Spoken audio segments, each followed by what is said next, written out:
This event will be live streamed because we're being joined by people online as well, and also recorded.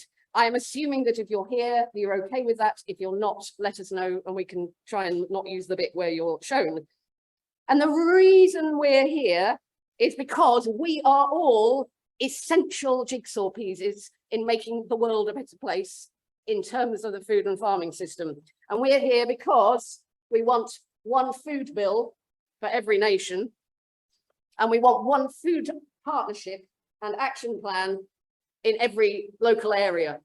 And every single one of you has a part to play in that, or fabulously is already doing it. Thank you so much for everything you're doing. And those jigsaw pieces really do add up to the bigger picture. The picture on the box you always have to turn back to find out if you're doing a jigsaw right. The bigger picture is communities thriving. The bigger picture is better health for everyone.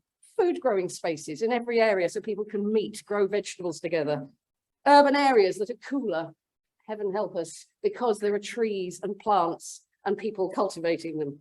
Urban areas connected to farmers so that farmers can make a better living. Good jobs, bees, trees thriving, nature, soil, clean air, and a temperature and an environment that can feed us and our children now and forever.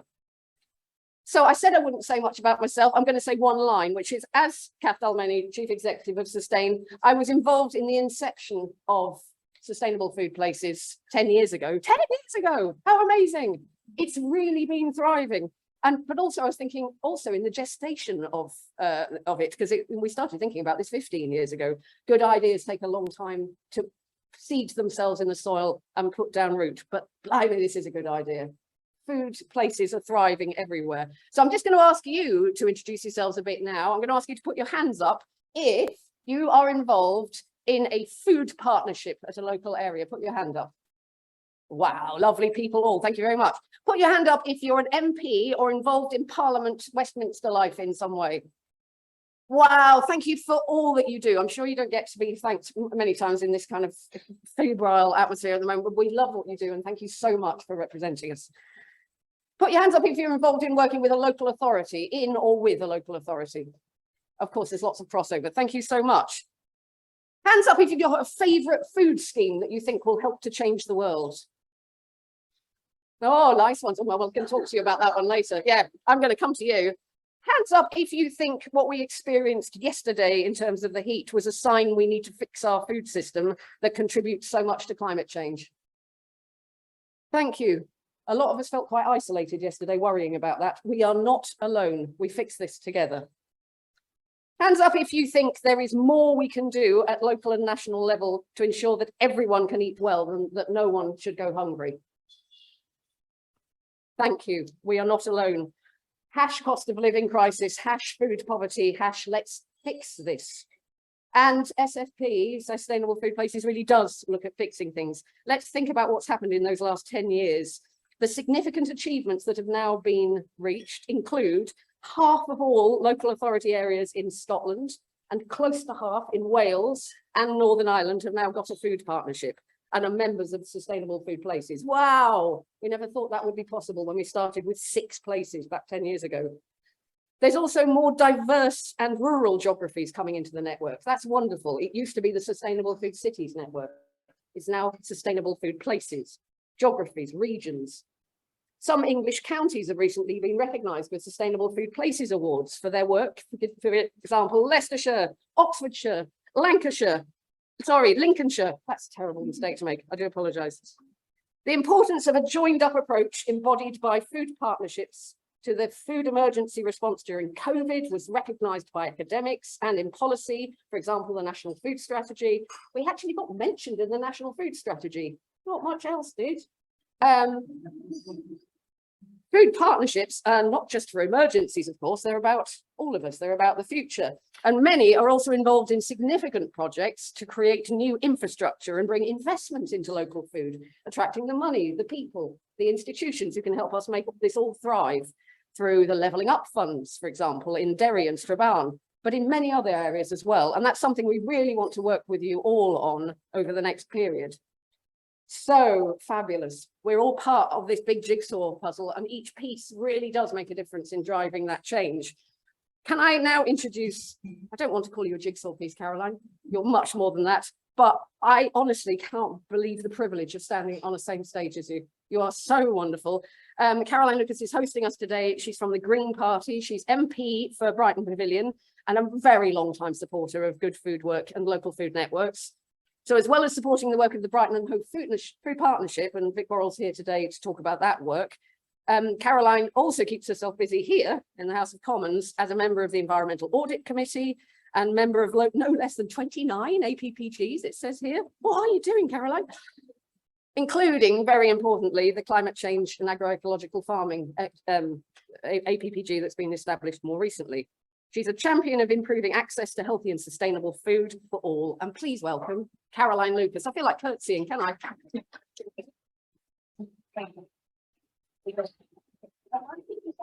I'm going to also tell Caroline in my time-honoured way, this is how I'm keeping time. How long you got, darling? Hit me with it. No, 5 minutes. Thank you very much. Okay. So thank you for such an incredibly kind introduction. And Kath is so modest, but what you have done, Kath, for the food economy and the food sector as a whole is just extraordinary. So thank you so very much for that. I don't have any visual aids, I'm afraid, but I will be very brief. If not, I'm going to get hit on the head with a frying pan. So that concentrates my mind. It is such an honour and a privilege to welcome all of you here to celebrate sustainable food places and to see so many representatives of so many innovative and inspiring food partnerships from right across our nations. I know from my work with Brighton and Hove Food Partnership just what a tangible difference you make to people's lives and to the local economy and of course to the natural environment as well. So thank you so much for all that you do. The local partnerships can play such an important role too in terms of influencing national policy. And I wanted to just say a few words about how I think the experience that you have on the front line can be brought to bear in terms of trying to change government policy as well. And I was going to mention just two very quick examples of the way in which I've been working with Vic and Brighton and Hove Food Partnership to try and do just that. The first was on the Household Support Fund. You'll know this is a pot of money allocated to local authorities to deliver targeted support to vulnerable families. Now we can have an argument about how much money is in the fund, and you won't be surprised that I think there's not enough, and I'm sure you think there's not enough either.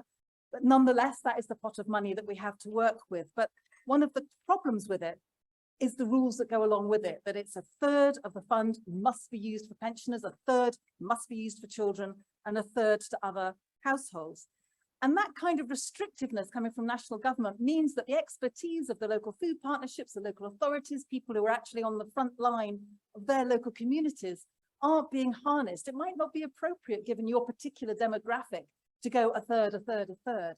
So we're working together to try to get more discretion to be allowed from local authorities so that we can build on our partnerships with local food partnerships too and get the kind of settlement we need locally to be able to protect the lives of those who need it most. And the other one I was going to briefly mention was healthy food vouchers. Again, a good idea in principle, with improved access to fresh food and vegetables being obviously their primary goal. But if you happen to fall into the category of having no recourse to public funds, which over 1.4 million people, including 175,000 children do, then you simply aren't eligible for those vouchers. That despite the fact that being unable to feed their families is one of the negative consequences reported by 3/4 of those with no public funds safety net. So that needs to be changed. And another thing that needs to be changed is a weird anomaly whereby children under the age of 4 are eligible for these vouchers and children over the age of 5 are, but there's this weird gap between the ages of 4 and 5 where you're not eligible, which makes no sense. So we're trying to get that changed too. Those are just two examples of the pressing need for an approach to food that is more coherent. And day in, day out, food partnerships witness what the current gaps mean in the real world away from Westminster. People go hungry, children miss meals, adults face agonizing choices between paying their bills or eating properly. My great fear, and I know your great fear, I'm sure too, is that this is only going to get worse with the cost of living scandal. And it is a dimension sorely missing from the government's food strategy. That strategy was long overdue, features many positive proposals, including recognizing the positive role of local food partnerships. But it is deeply disappointing that the comprehensive measures set out in Henry Dimbleby's independent review to help close the nutritional gap between rich and poor in this country have basically, it seems to me at least, been shelved, as has any semblance of being strategic, which is a bit of a problem when you're talking about a new strategy. Instead, ministers, I think, have retreated into the same tired territory of siloing food policy and squandering the opportunity to make the food system fit for the 21st century challenges like the nature and climate emergencies, like the obesity epidemic, like the grotesque levels of inequality, and like navigating global trade post-Brexit. I am sure that frying pan is coming my way any minute, so I will simply close by saying that you are, in a sense, the blueprints. It's so frustrating that the government isn't listening to you more, and this is part of celebrating what you do, but making sure that your voice is even more loud and clear so the government can understand about the importance of sustainable food places. You are leading the way, making the connections between human well-being and the well-being of our planet, addressing food skills gaps, working with local suppliers to make sure you've got the highest possible standards, tackling land use and fair pay for growers, and championing the right for everyone to afford to eat healthily. So I will close these remarks by simply saying that I very much look forward to continuing my work with the Brighton and Hove Food Partnership, that I would encourage MPs and food partnerships alike to join forces for the common good.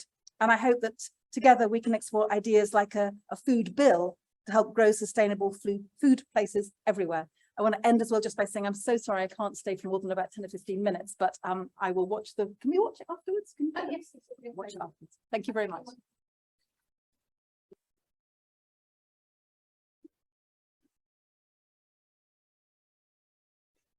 Oh, fabulous. Thank you so much. Isn't it wonderful when somebody really gets it? Just like Henry Dimbleby did, actually. And, you know, we're beginning to have friends in high places that can really make this work. I'm now going to invite colleagues from different partnerships around the country. First up, Vic Borrell, who I mentioned earlier. Vic, if you'd like to come up to talk about the marvellous work that's going on Brighton and Hove. Sorry, you were over there. She's director of the Brighton and Hove Food Partnership. We're talking to us about the importance of food partnerships and having a strong local action plan. I should also explain that the frying pan is not a weapon. It is merely something I can bong. I'm known for using some items of kitchen equipment for making bong when people run over time. So apologies if I do.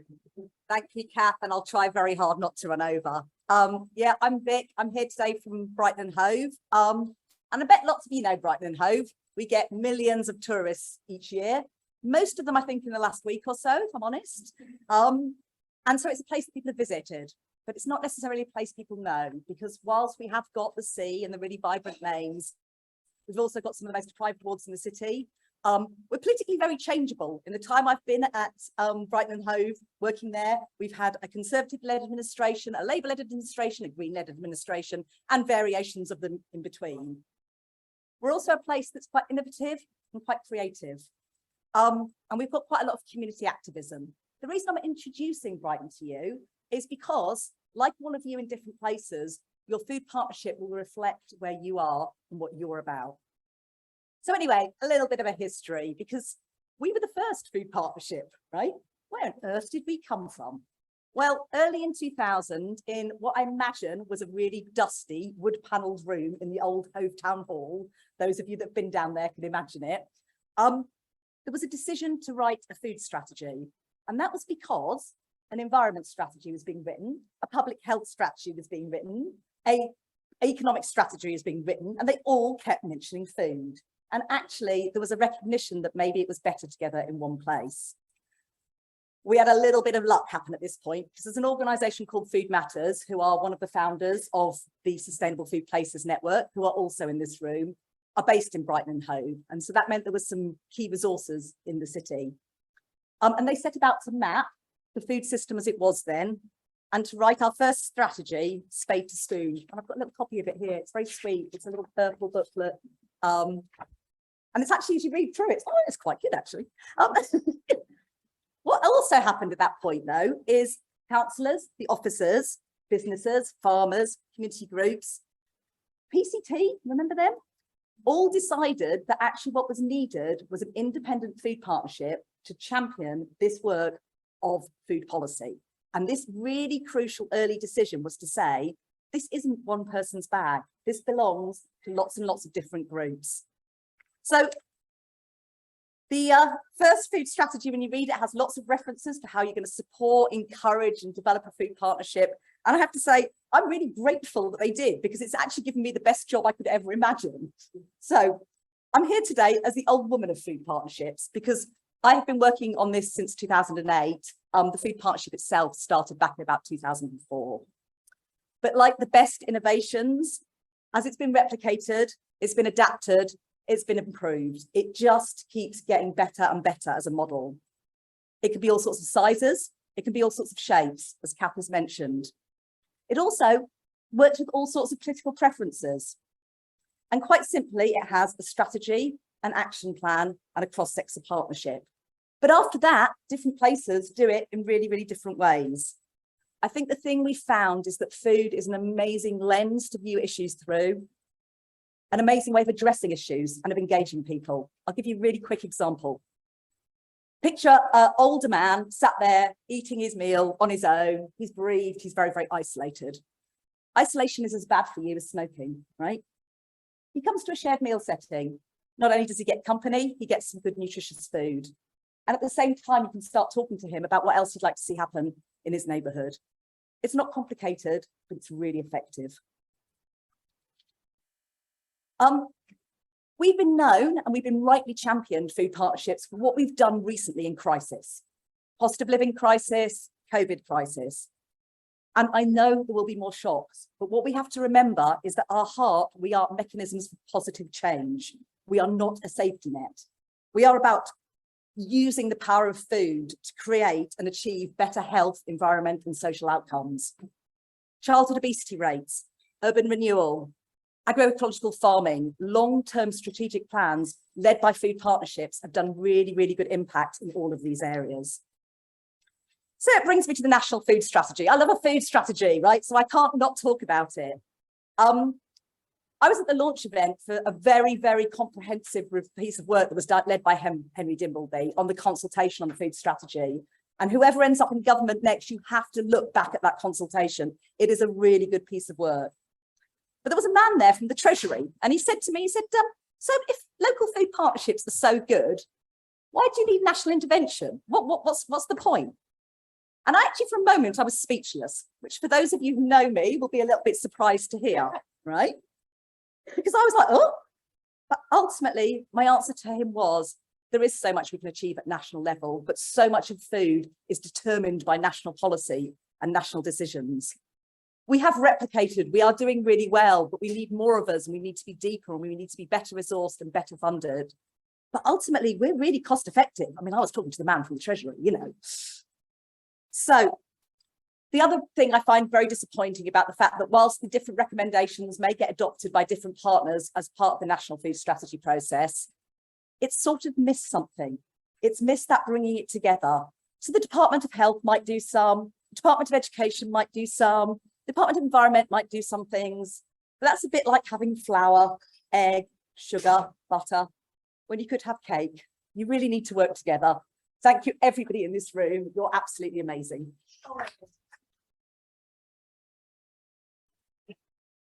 Wasn't that wonderful? And it shows how brilliant these ideas have developed. I absolutely love that recipe analogy. We'll have to use that a lot. That's brilliant. I don't know if Paul Brookhouse from Derby Community Action has arrived yet. Oh, you have. How lovely. Can I welcome you, in which case?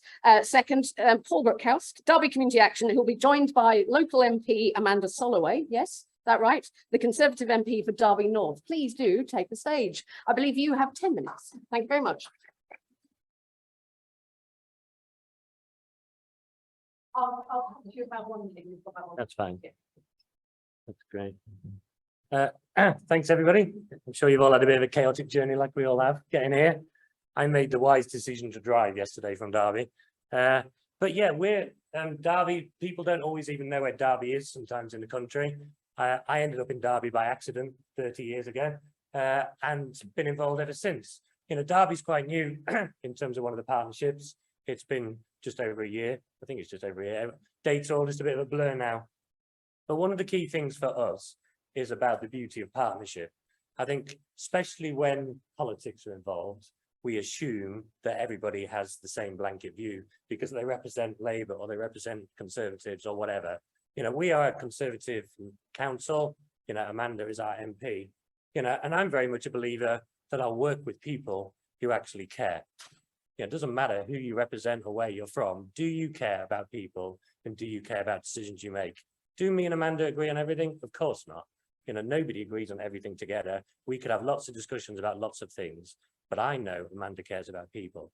I know that some of the people leading our council at the minute care about people. You know, and the problem is we see what we see in the media world and social media and different stuff, and we make our judgments based on people. I make judgments based on action, you know, and I think as a city and in Derby, you know, the great thing we have is about trying to work together. Derby's strange in terms of it's seen as the third highest payer of salaries in the country because of Rolls-Royce and because of different things that exist, but we're in the lowest 20% of local authorities in the country. Big, massive gap that goes on, you know, and my background has very much been around, you know, food banks and food insecurity and tackling some of that side.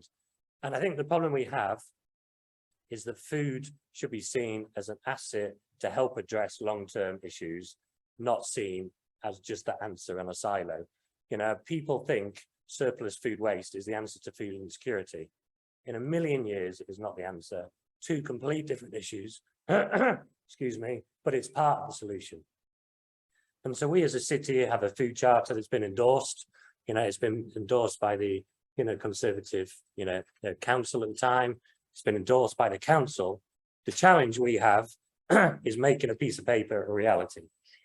You know, and we're on that journey. And that's where all the hard work starts, because that's where some of the disagreements and different opinions and some of the politics and some of the, well, if I do this, I'm going to be seen like this, and all the different stuff that goes on.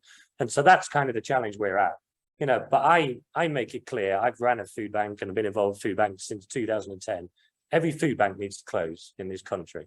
Food banks should no longer exist, you know, and we should be moving more towards a model of community shops, to the community fridges, to the pantries, you know, to all the different things that it's not always about insecurity, food insecurity, but it's about people's social conscience and about people's views. And for us, that is a lot where we're about, you know, what we wanted to achieve. You know, we've got the charter, we've got a lot of things in place. There's so much more we've got to go to, you know, and the problem is, having been involved with a, you know, kind of food bank and that, people think you have an opinion and an answer to everything. You know, do I have much knowledge and experience around the climate and the effects of that around food? No, I don't. It's not my forte. My forte is about insecurity and about tackling deprivation and poverty.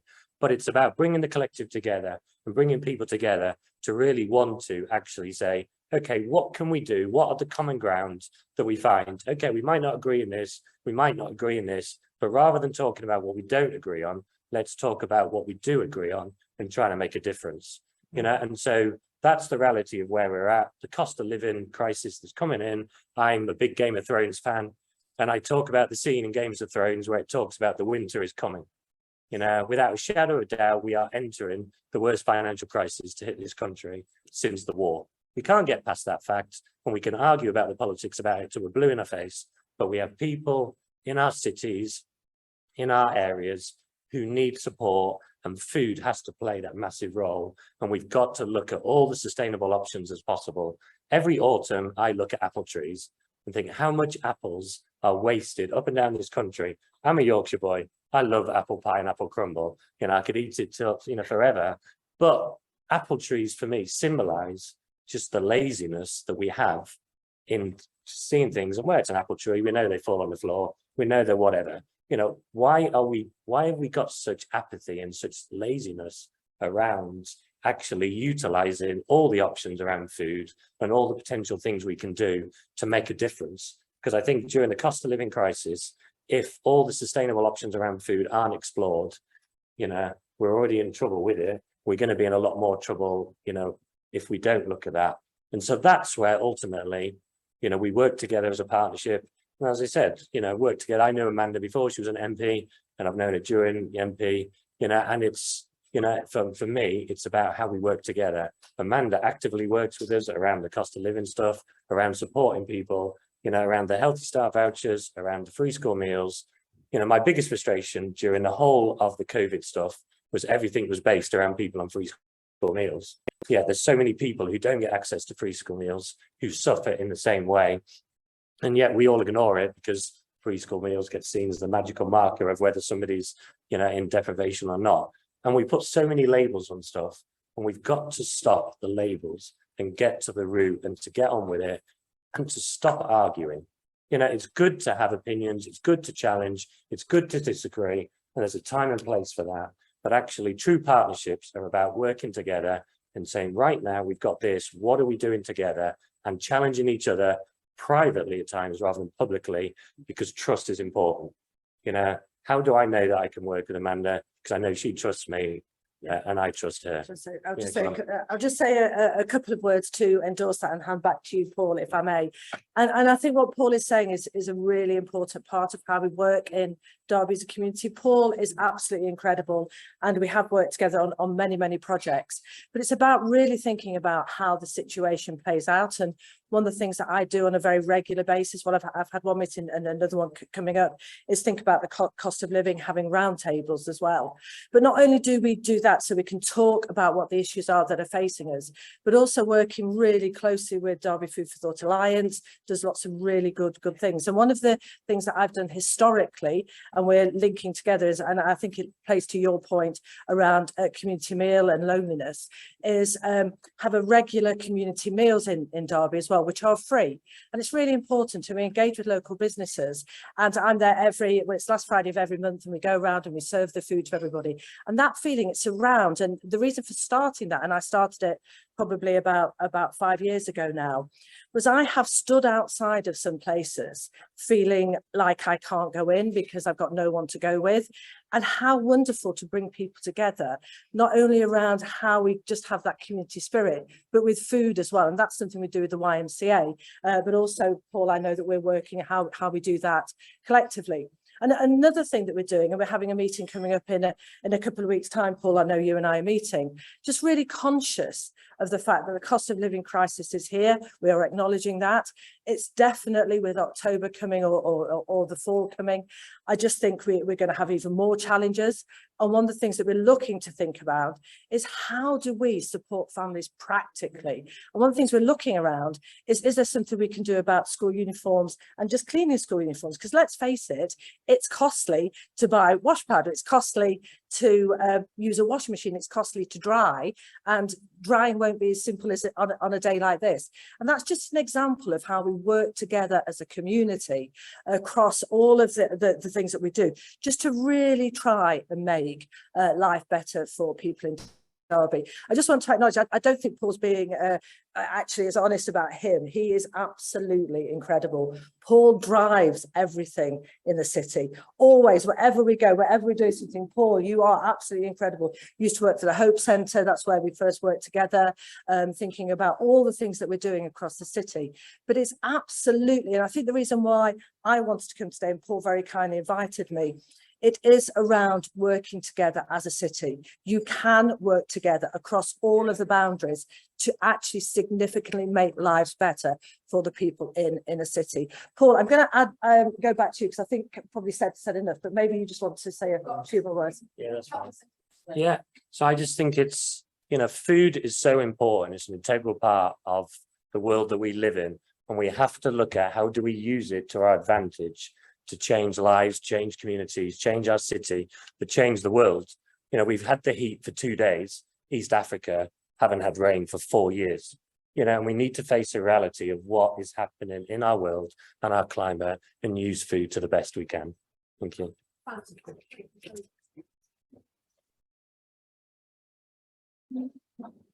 The dynamism of things that are going on locally, it's so exciting. Can I now invite Sonia Woodcock from Foodwise Leeds, who's coming and joining us online, in fact. We'll be discussing the Leeds food strategy and how Foodwise Leeds are helping to tackle the cost of living crisis. Great, thank you, Kath. Thank you very much for that warm introduction. And I'm so sorry I can't be with you today, but the trains just weren't coming down from Leeds. So what I'd like to talk about is partnership working. And here in Leeds, we're very pleased we've been a food partnership since 2017. We achieved our Sustainable Food Places Bronze Award in 2019, and we now have our eye on silver. And we really focus on our good food partnership working across the city. So at the moment, we're in the depths of developing a food strategy for Leeds, as we haven't had one since 2010. And it's we're working very closely with Leeds City Council, and it's a very productive process with lots of partners from across the city involved, and we're really co-producing it, looking at sustainability, health and well-being, as well as food security and the economy. So this will be in place starting 2023 and will go to 2030. So we're really excited about that. Next slide, please. So we're also here to talk about the cost of living crisis. Next slide, please. So we're also here to talk about the cost of living crisis. Well, in Leeds, 22% of the population live in poverty, which is 174,000 people, of which 24% are children. So there's 36,000 children living in poverty. And this is a big issue. And but as a food partnership, we work very closely with our partners to try and make change and deliver on some projects and initiatives that will help have a positive impact on that. And one of the areas is around the Healthy Start vouchers. In February 2020 and to February 2021, so just before the COVID lockdown, we noticed that eligibility for Healthy Start vouchers in Hare Hills increased by 40%. And in Gipton, also in East Leeds, by 25%. This is astronomical. And the take-up was less than 50%.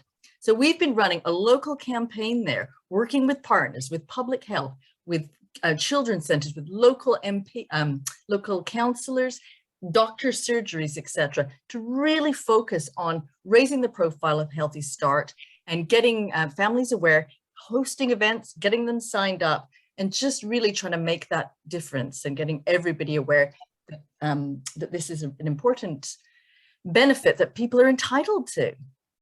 We've also, obviously, with lockdown and the whole COVID, have seen a massive increase in the need for food aid and the sort of dependency growing on the free food that was handed out. So we, working with public health and food aid providers, developed a Building Food Resilience Toolkit to support those food aid providers, those frontline workers, to support the people coming to them and ensure that they're being moved to more independence and to find the right services. So that's a toolkit that's available to anybody that would like to. And then another project that I'd like to highlight and promote is our Healthy Holidays project. In Leeds, we run an excellent Healthy Holiday project. In fact, we're aiming it for a gold standard. And this year, we've been working with providers to develop a healthy eating toolkit. And this toolkit has lots of ideas and recipes and ways of engaging young people and children around healthy food and activities that they can get involved with. And this is just, will be going out next week to all the providers and should make for good sessions across the summer. This toolkit also is available on our website, so please take a look. And if that could be of any help for your Healthy Holiday projects, please use them. I'd love to talk about more. We do fantastic stuff in Leeds, and we could do more if we had, if we had a food plan for the country, a food and support for our food partnerships. We really do need these partnerships supported, and then we can deliver more. So I will stop there. Thank you.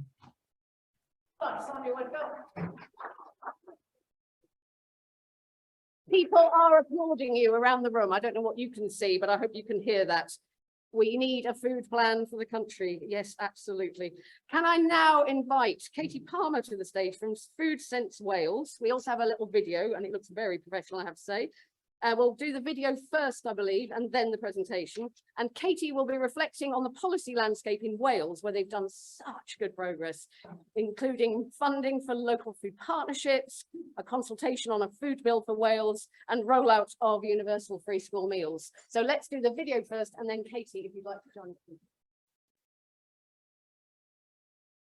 Shmai, hello, I'm Katie from Food Sense Wales, and we're on a mission to co-create a food system for Wales that's good for people and the planet. We influence how food is produced and consumed in Wales by delivering a range of food-related activities, including one of the UK's fastest-growing social movements, Sustainable Food Places. Sustainable Food Places is a good food movement and at a UK level is coordinated by Sustain, Food Matters and the Soil Association. It brings together a groundswell of community food champions, suppliers, producers and everyone in between to push for a positive change in our food system. Our ambition is to create a food partnership in every local authority area in Wales, creating a network of food systems fit for future generations. Because we believe investment in resilient local food systems builds and retains wealth in Wales, environmentally, socially and economically. We already support 7 amazing food partnerships across Wales, doing amazing things like this. And we would like to support more, to build a network of partnerships that at their very heart drives and inspires positive change for all of us and for the ecosystem that sustains us. They matter because a connected food system, one that considers our health and well-being, our economy and the environment together, promotes collaboration and inclusivity and builds resilience in communities across Wales. So if you'd like to know more, have something to share or are interested in developing a food partnership in your area, we'd love to hear from you.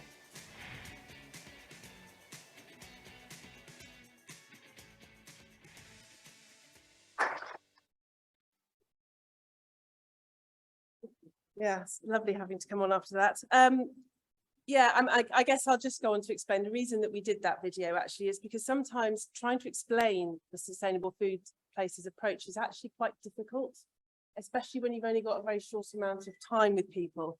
So, and we've actually been doing a really big drive in Wales at the moment. So we've been that explainer video really is part of a package of measures that we've been working on over the last 2 or 3 months to really kind of raise the profile of Sustainable Food Places and specifically in Wales. So we had that video. We delivered a food and communities conference a couple of weeks ago in Carmarthenshire, which brought together people from across all different parts of the food system that we're working with in Wales. And we also managed to do secure a 30-minute slot with BBC Radio Wales on talking about Sustainable Food Places, and actually 3 of our partnerships who are all here today actually were featured in that video. So I guess just to tell you a little bit more about Food Sense Wales, we are a charity and that's hosted within the Welsh NHS, and it was actually born out of the work of Food Cardiff, one of a handful of pioneer sustainable food cities at that time, that kick-started that dynamic network of 80 places that we have here today. And Kerry was with me on that early journey 8 years ago, I think it is now. And Food Sense Wales is now the nation partner for Sustainable Food Places. So my Sustainable Food Places journey began as the coordinator for the newly formed Food Cardiff. And my mission to join up the dots on all things relating to healthy and sustainable food in Cardiff led me to see 2 things fairly quickly, which actually have kind of already come up today. The power was, the first was the power of working across all sorts of issues which aren't necessarily food, but touch on food in a coordinated way. So, for example, the development of the school holiday enrichment programme by the Food Cardiff Partnership back in 2015, or Food and Fun as it's now known, we didn't only work with public health dietitians and caterers and schools, but we also worked with sports providers, businesses, housing associations to develop a model of holiday provision, which is now being delivered across all of Wales. And it's become a bit of a flagship programme now for Welsh Government for helping to tackle inequalities. And tens of millions of pounds have now been invested in our children in Wales as a result of that seed planted by a Sustainable Food Partnership 7 years ago.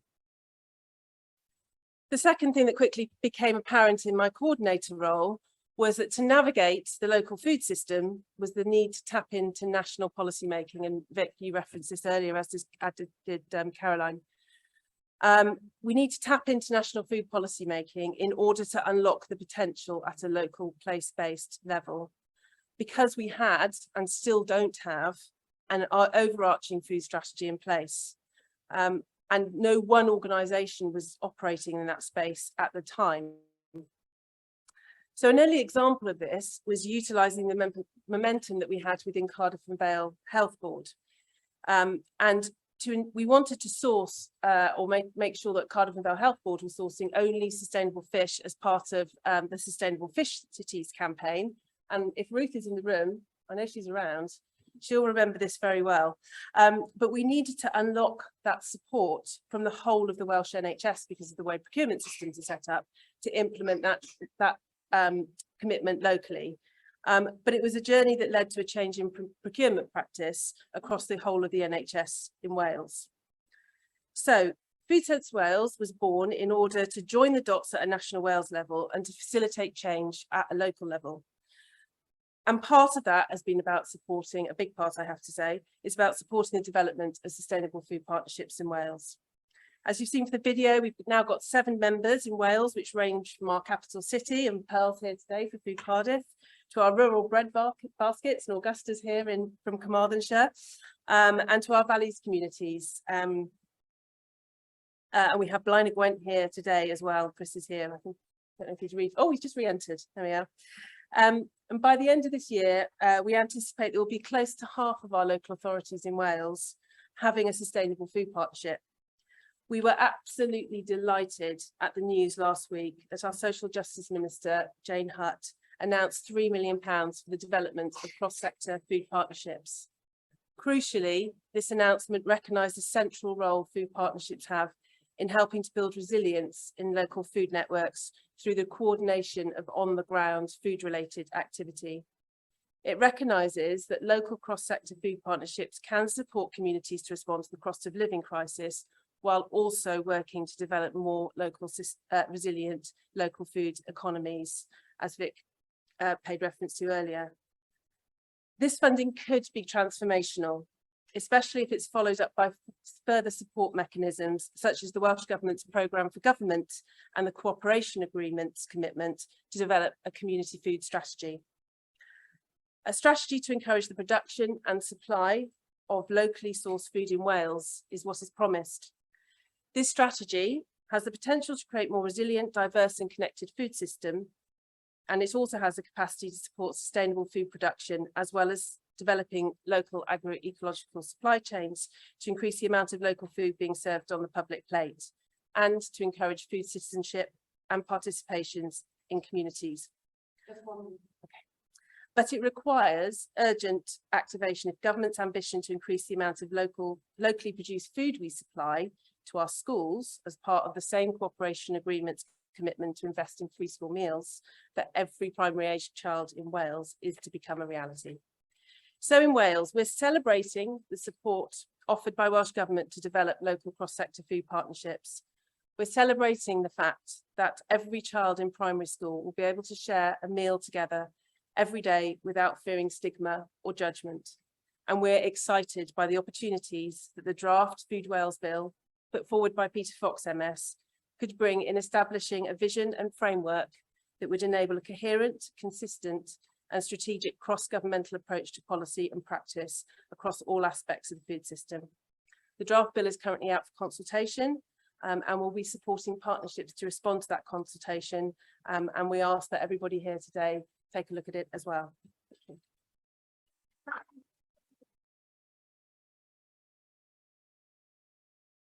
Coherent, insistent and transformational. This is the message we get from Wales. When you have done work like Katie to consistently, coherently push this agenda, it ends up with support at national level. And we really take our hats off to you for the work that you've done. Can I now invite a keynote panel of Deirdre Brock, Jim Shannon, Richard Ford and Richard Bergen to the stage. What should we do in terms of placing, guys? Shall we put the chairs a bit more centrally for ourselves, or just here? Just here is fine. So I would like to invite you as the audience to start thinking, what would you like to be asking of a panel of wonderful MPs? Thank you so much for joining us. And I'll say for those who weren't here before, thank you also for everything you do. I'm sure positive comments at the moment are quite hard to come by because it's all so febrile at the moment, but we really do thank you for everything you do and for also participating in this work on food and food partnerships locally.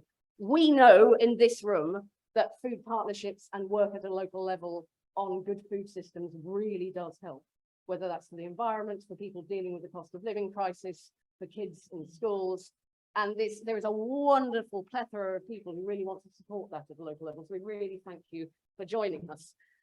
And it feels like food finally is getting onto the national stage. I know the National Food Strategy itself wasn't necessarily what we all hoped and expected, but there were still things in there that we can work with. There is still promising signs. Look, it took us 10 years to get to where we are with sustainable food places. We are really getting somewhere.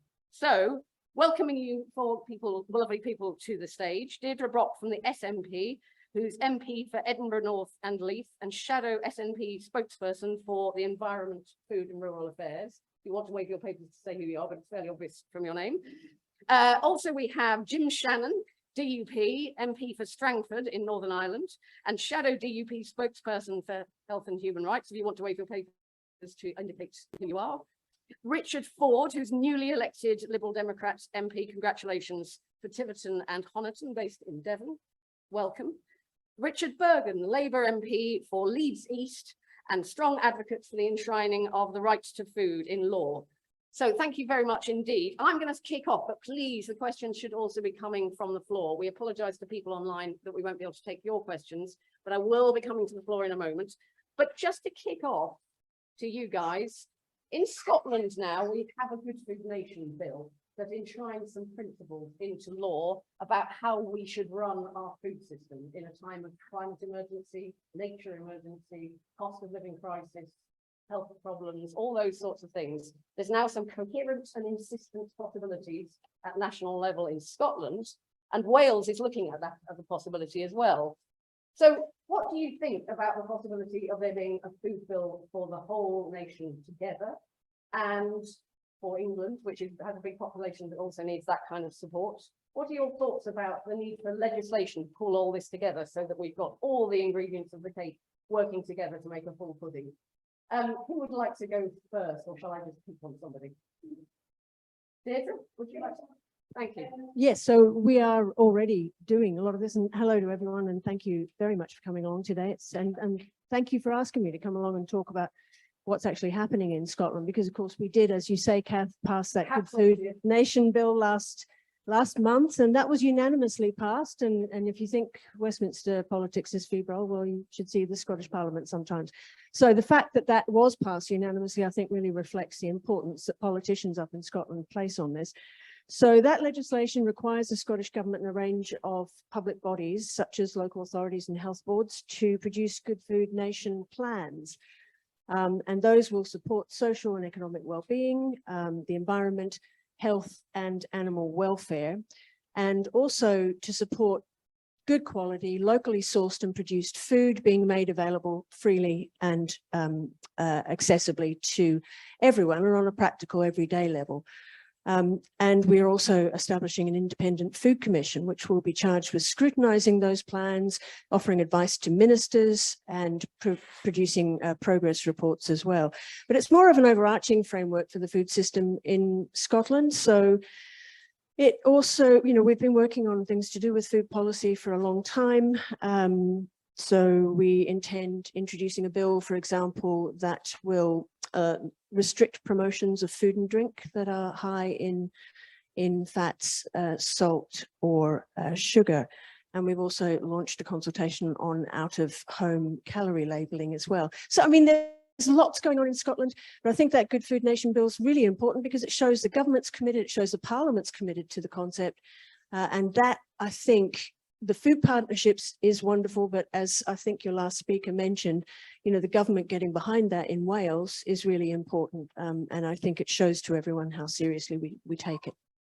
Thank you so much. It's so wonderful also to hear you talk like that, because if we thought 10 years ago that we'd have an MP on the stage at one of our events speaking in that kind of way, that would have been quite difficult at that time. So it's wonderful to hear you say thank you so much.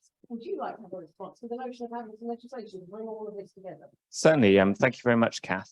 And thank you very much for showcasing the sorts of integration that is evident in all of these community partnerships that have sprung up across our four nations. My own experience of this in the recent Tiverton and Honiton by-election campaign was at the time of the publication of the Dimbleby report. And I think when I was out on doorsteps talking to constituents, there was some disappointment that not all of the recommendations had been adopted. But talking to farmers in particular, I think they were that they're very much willing to embrace some of the environmental measures that are proposed for elms, and some of the transition that we see is a journey they want to go on. I know that many farmers are wanting to sign up to elms provisions. They're just not wanting to see the withdrawal of their basic payments in advance of that. So I think we can really build a coalition that includes suppliers, the farmers, as well as consumers and community groups. And I've seen this myself in my own community. In Tiverton, in Devon, we have the rerouted surplus food cafe that does so much more than offer a community fridge. And we have the Churches Housing Action Team, which again, the label doesn't really give it the sort of, it doesn't give the proper impression, because it's actually a very comprehensive pulling together of so many different community groups that are concerned with sustainable food. Thank you very much. Thank you so much. Can we come to Jim Shannon now? Thank you. Okay, ladies and gentlemen, thank you very much. It was a real pleasure to come here. I declare an interest because I own land. I'm a farmer back home. I'm a member of the Ulster Farmers Union. So for me, this issue is a clear issue. I also understand the issues very clearly for farmers. So for us in Northern Ireland, where we have 1.9 million people, we export 10 million pounds worth of our goods. So therefore we are a country that supplies, in a region of the United Kingdom of Great Britain and Northern Ireland, that supplies food right across the world. So for us, it's very important to have a food production that's sustainable. And as a farmer living in a local community, for me, it's really important that we understand the issues. Now, unfortunately, in Northern Ireland, we've had a non-functioning assembly, but we hope to have that whenever the Northern Ireland Protocol bill is finally finalised and pushed through. Then we will have a functioning assembly again. I know that there's been the DAERA department back home in Northern Ireland in 2019. It seems a long time ago. It is a long time ago. It's 3 years ago that they agreed with the Department of Economy and with the Northern Ireland Department and other interested parties to actually agree a strategy. But that strategy, unfortunately, has sat on the shelf. But it is hoped that it will re-emerge whenever the time comes. I'm very clear in my mind of what I wish to see, Kath, and I hope that this is one that we can all agree on. Look, guys, this only works if you have the farming community on your side. It only works if we're of the same mind as you. The Ulster Farmers Union that I'm a member of, and the National Farmers Union, which is a mother body here in the mainland, have committed themselves to the 2050 net zero target, and that works if the farmers are part of that scenario. So if you think you can do it on your own, it's not possible, but it can work if we all work together. I want to see public procurement because I want to see in unlocking the better food systems. I want to see, and certainly it's one of my targets for back home when the assembly is up and working, is 40% of the food that is sourced through all the government departments, schools, hospitals, prisons, and other state institutions, that 40% of that is locally produced. That's what it should be. It shouldn't be one of these, produced or not made in Great Britain, because it more often than not isn't. It may be produced or maybe even just packaged. I want Northern Ireland to be a leading example of sustainable public sector procurement, and I want government to address the education of it as well. So are we all committed to the same thing, Kath? Yes, I think we are, but we've got to learn to do it together. I'm a believer in teamwork, and we have representatives here from back home of the Ards and North Down Council for Emma Dare. We have Rodney McBride somewhere here, see him there, from Newry Mourne and Down Council back home. I'm meeting them next week, hopefully, and then with Kerry, who's there, she is there, Kerry as well. So we want to get this job moving. We get this train out of the station and on its way, and that's our goal for the future. Thank you. That's a lovely kind of catchphrase for us. Let's get this job moving. As someone who has a lot of family in Belfast, I really sympathise with you with the lack of the government being re-established. Thank you so much. And what we always find with food is how much it brings some commonality together. There's things that work for everybody within the food system. So now I come to our colleague Richard Bergen. So what would you think about the need for joined up legislation to make all of this work together? Well, that's definitely necessary. I welcome what's happened in Scotland. I think it's really useful that Deirdre's been able to explain that to us today. I welcome the progress that's been made in Wales, as was explained earlier by one of our colleagues, and we definitely need that in England. We definitely need that in every country. And there's so much that legislation on this issue can bring, because we are the 5th biggest economy in the world. What can be achieved by forward-looking practical legislation in relation to food sustainability and access to food is absolutely huge. I believe in universal free school meals, and the money's there to do that. I'm sure we'll come onto that later in this discussion.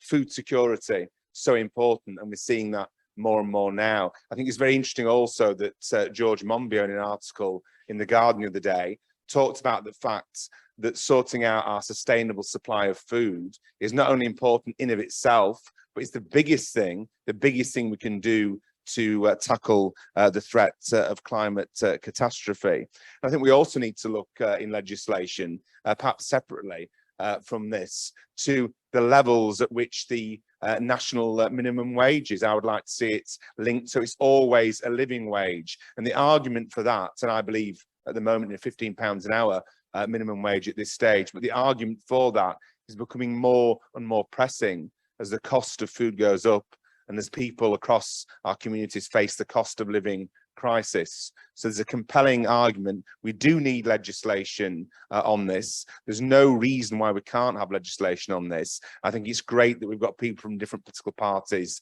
arguing for an advance in that way.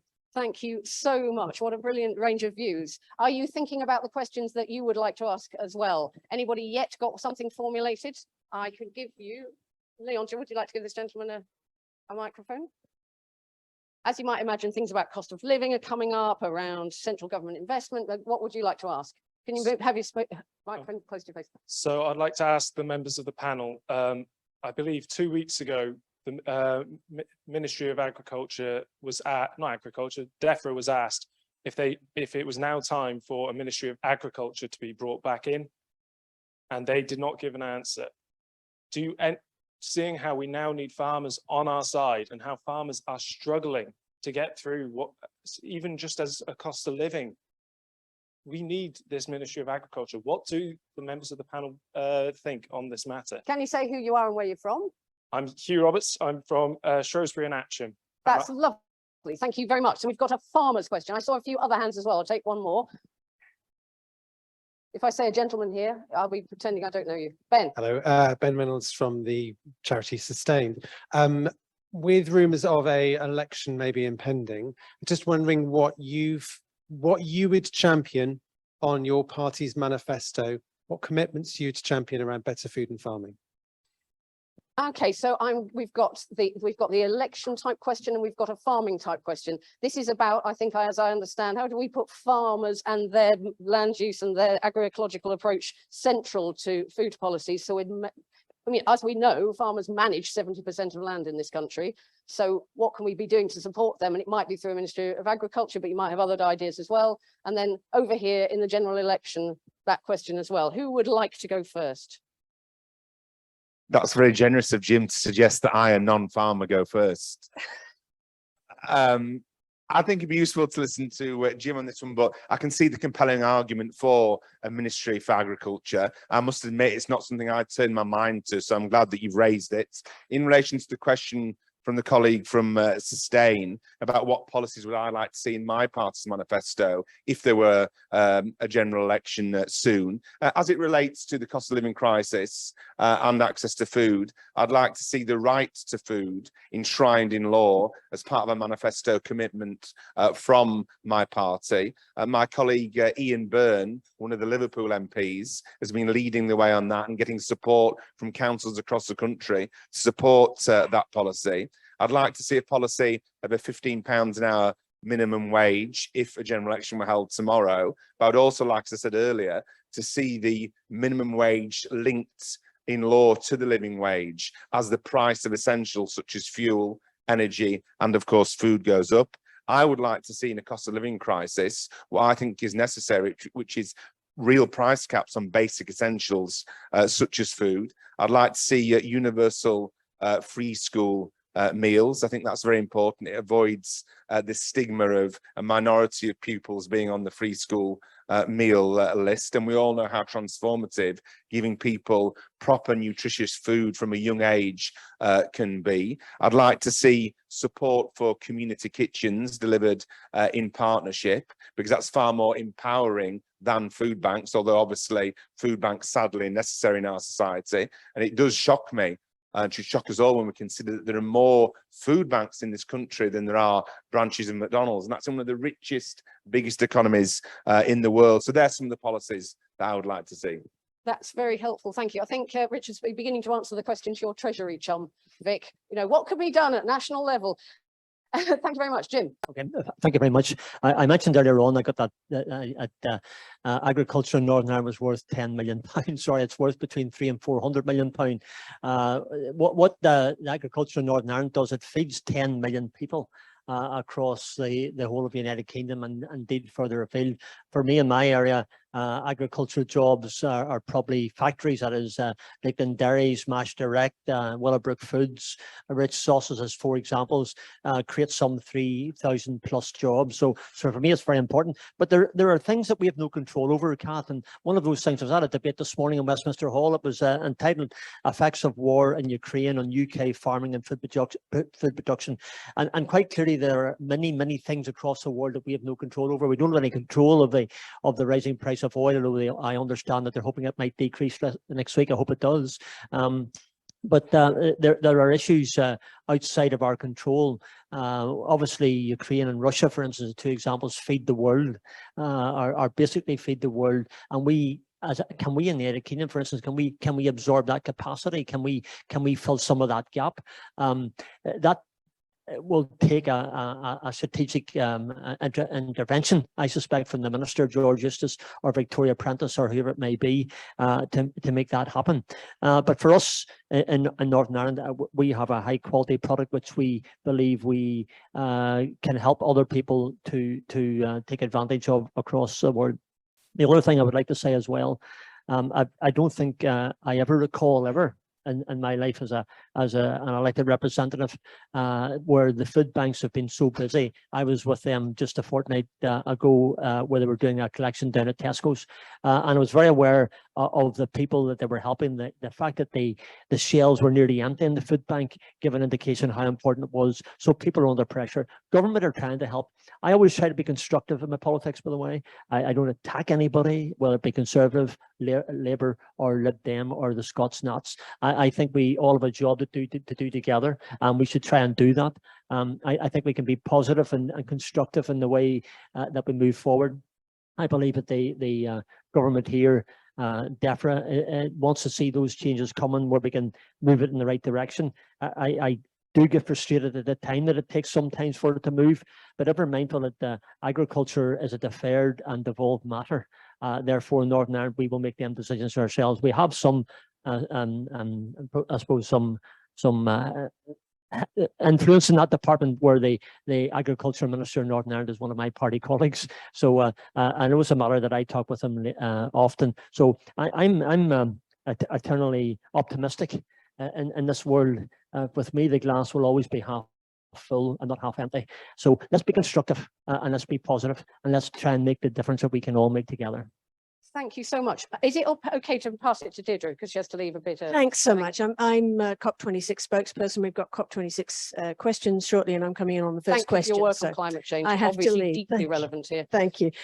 Look, I suppose I just wanted to, in terms of agriculture, I mean, I wouldn't assume to make decisions on behalf of the English situation. I mean, a Ministry for Agriculture, if you think that's suitable, I think then fine, go for it. But I do think it's important that agriculture remains plugged into the overall system, because if it's not, and if you are not talking to environmentalists and making sure that all of those considerations are taken into account, not talking to local authorities and making sure that procurement is part of their, you know, what they're looking at as well, then I think you're disadvantaged. You know, so I get what you're trying to say, but I do think it's important that you remain plugged into the overall food picture. In terms of our manifesto commitments, I mean, we already have quite a lot of things that I'm pretty proud of, actually. I think that notion of creating a nutritional safety net for children, which I think Wales is doing, and certainly Scotland is really important, and I would like to see us continue with that. We offer universal free school meals in Scotland to children from P1 to P5 and in all special schools, and we're looking to extend that to breakfast as well. That's something that we're planning on doing, so I'd certainly want them to continue down that road. We are going to enshrine the right to food in legislation. So a human rights bill is being introduced in this session of Parliament. So that will be enshrined within that. That is certainly something I want to keep them to. That has been a subject of some discussion for some years in Scotland, and I'm really pleased that that's finally coming about.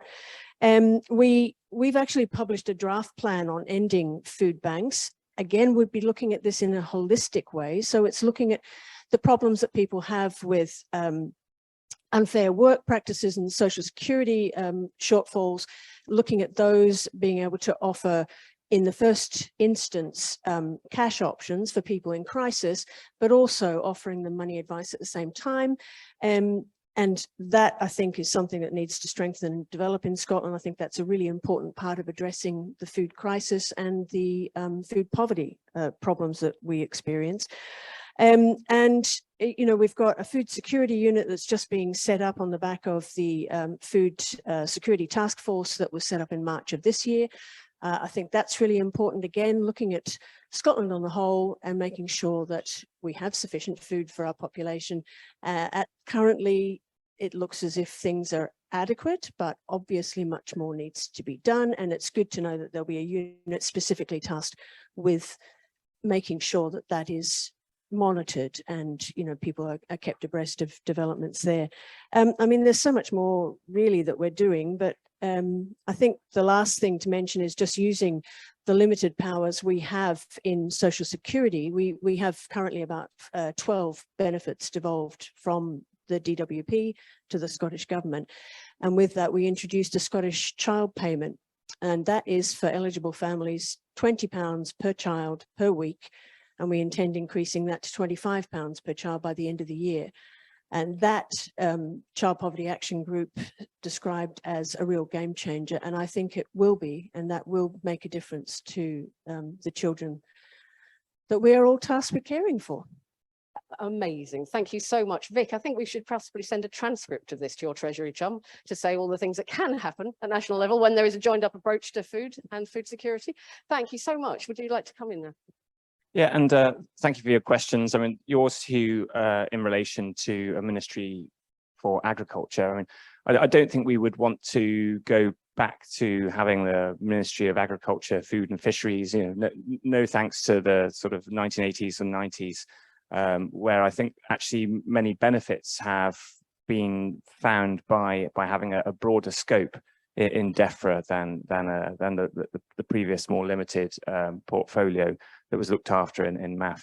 I think on the question of commitments in a Liberal Democrat manifesto, I think certainly we see that there has been some damage wrought by trade deals that have been negotiated in haste.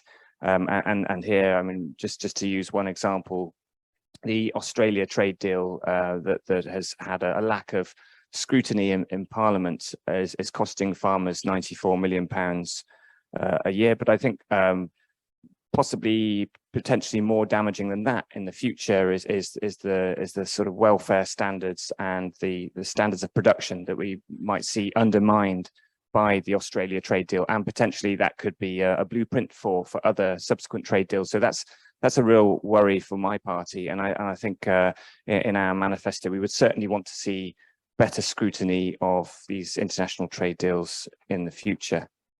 Thanks. That is absolutely fantastic. Once again, we welcome, thank you so much, Deirdre. Good luck with your stuff on COP. Absolutely. Our future lives with you. Thank you so much for your time, and also for just joining the collective wisdom that is in this room and manifest also in your answers about how we can fix this food system to work for people, for planet, for farmers, for children, for people who are struggling with lower incomes. So many things got mentioned in there, which were really a wealth of ideas for how we can drive this forward. And we really are behind the idea of having that national food strategy, that national approach. It brought together in the jigsaw pieces of one food bill for every nation and one food partnership for every local area, with each of those partnerships and each of those plans and each of those strategies really adding up to the big picture of all of these things working together for people, for planet, for really good community well-being. I want to thank everybody for coming, but this is not the end, because we want to do some photographs as well. This is a rare opportunity when we are all together that shows the bigger picture, the bigger jigsaw puzzle that we're all part of.